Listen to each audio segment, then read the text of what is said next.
My name's Sean Trank, and you're watching... Sean Blog is the place to be. It's the only blog you should ever read. Sean Blog.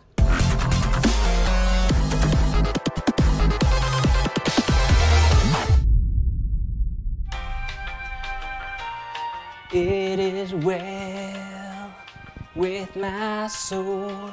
It is well with my soul. You know that song, right?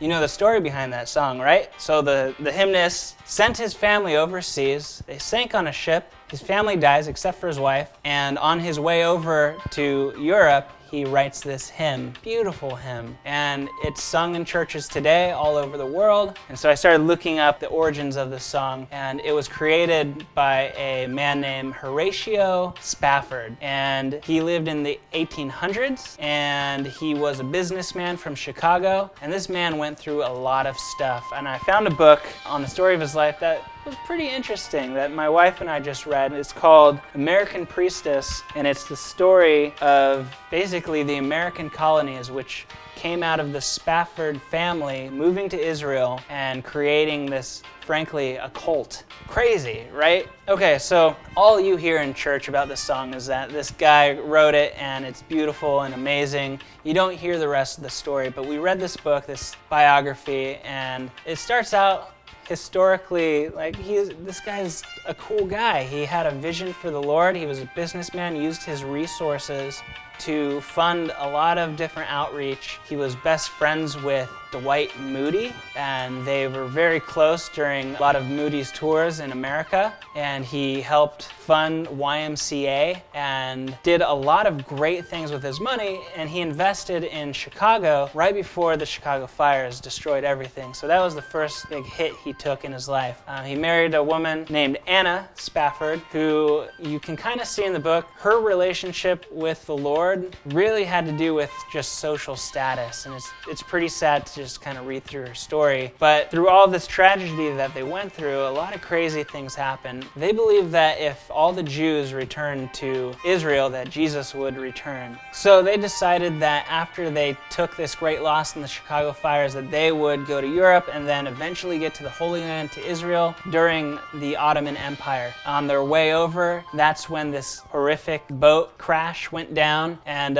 only his wife survived. His children died. So he came over later after settling some business accounts with the tragedy with the fire, and they ended up in Jerusalem, where they had more kids, and they started out very poor and with nothing, hoping to bring more Jewish people back to Israel so that Jesus would return. Now, some of their ideology got pretty crazy. They rejected the teachings of basically every major church. So they cut themselves off of doctrines of other churches and kind of formed their own. In fact, Horatio would call himself the vine, and his wife called herself the bride. And soon, they even abolished marriage in the American colonies, saying that it was a temptation, it was a sin, and they believed that Jesus would return before any of them would die. They decided that they would live these extra holy lives by never enacting in marital rights again. So things got pretty weird pretty quick. So what kind of happened is they got over there, and their whole scope of what evangelism is and what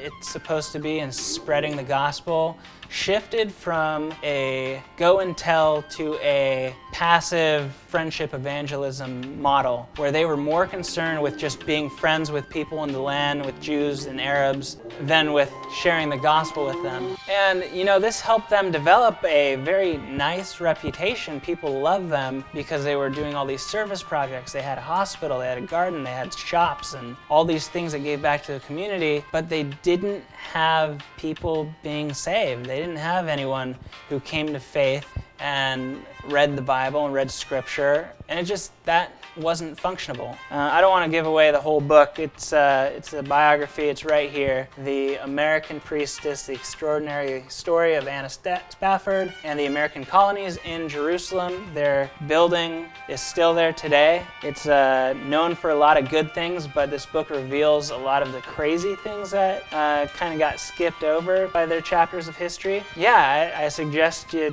read it. It gives interesting history of the evangelical movement in America and how it shifted in Israel and how it shifted in other countries. A lot of different influences. It was an eye-opener, and it's not expensive. It's like $12 online. Anyways, if you've read this book, tell me what you think.